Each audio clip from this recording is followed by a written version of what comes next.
And the irony is I was chasing them. And then they came to me. And within 5 days, they were like, could you interview Brad on Friday? And it was Monday. And I was like, done, let's do it. And we did it, locked it in. Let me clear my schedule. So I don't know how to put this. Who the fuck are you? That you got this Brad Paisley interview. This is the greatest thing, so I grew up in New York. Okay. I grew up probably not so far from where you are. We're in New York. Well, I grew up in Westchester, New York. So I think that's a couple hours actually from, you're in Rochester? I'm in Syracuse, but I used to do college admissions work. And so I've been, so I did a 33-year stint in higher ed administration before I decided to retire in my late 50s and then started doing this a couple years later. And so where'd you go to high school? Hastings High School. You just public. I probably went there. I went to every high school in New York State. It was Are you serious? There was a time when I could literally go into a town I hadn't been in before and go, let's see, where would they put the high school? Oh, over here. I did it for 7 years. Fox Lane, Chappaqua. Chappaqua right by me. So yes. Yeah. But you were saying who you are. So you grew up in New York State.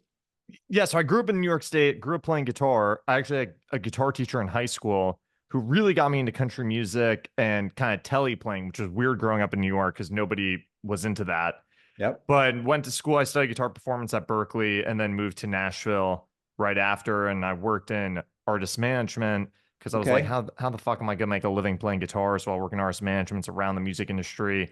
And then I sort of started a media company in the pandemic, which covers the country music industry, which is kind of the main thing that I do and run. It's become like a country music trade publication. Okay. It's the largest one in the space. And then through that, I sort of started to play a lot more guitar, and then I've been out on the road with a lot of different acts.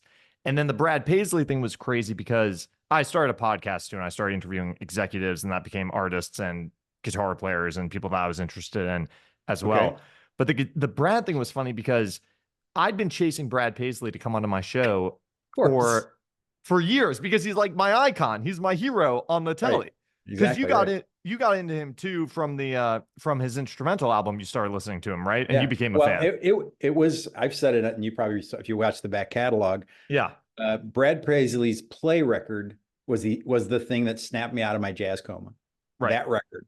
Yeah. I mean, I've been listening to Robin Ford and stuff. It wasn't a straight Miles Davis kind of world that I lived in, but that Paisley record, I just couldn't get over the tones on the record. And I was like, how is that a Telecaster pickup into and so of course I researched it because that's who I am even then.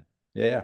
That was the thing that got me though, because I feel like I'd worn out the Jimmy Page sound and the Jimi Hendrix sound and all of that stuff, which is obviously the stuff we're all chasing. But the Brad stuff was like this thing that had that fatness to it, but it was a totally different take on what you could do with a super high gain lead sound. I think that's kind of what drew me to it. And it was so funky and rich in overtones and and at the same time, it's easy to discount country. I wish I got to tell David I'm live.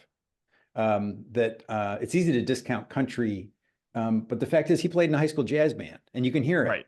Right. And he invites Robin Ford to be on that record. I'm like, who is this guy? And then I went back and listened to the other stuff.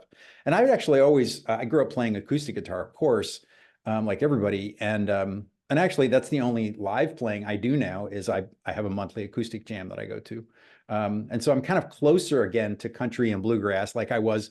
That's actually, I came to jazz in a weird way through bluegrass and David Grisman and Jerry Garcia and that stuff. I was never a big Deadhead, but I came through that side, through that corner. Right. So a guy who, describes country soloing as jazz on the back pickup, as Brad Paisley has said before. I'm like, that's great. So that's it. But to wrap it up, so the Brad interview, and then this is really about you, Keith. This isn't about me. But to wrap it up, the Brad interview, I've been chasing him for years, trying to bother his team, bother his publicist, everyone as politely as I can. And finally, like within a week, of doing the interview, his team came to me and they said, we were just in a meeting with Brad, who found this Blue Paisley. And he was saying that he wanted someone to interview him on the Blue Paisley who knew guitars and who could also do an interview. And somebody on his team said, what about that kid, Zach? And Brad said, I don't know who that is. And they were like, I think he could do it. And the irony is I was chasing them. And then they came to me. And within 5 days, they were like, could you interview Brad on Friday? And it was Monday. And I was like, done, let's do it. And we did it, locked it in. Let me clear my schedule. Exactly. Yeah. I assumed incorrectly, because I guess I got an impression that you went to music school. I incorrectly assumed you did like a master's in music business or something at Belmont. I thought it was like the alumni office got you into Brad's interview.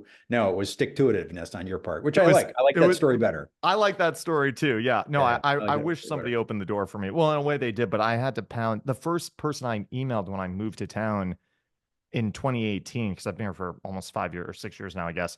First person I interviewed was his manager, Bill Simmons, just to meet him. And I was like, I just moved to town.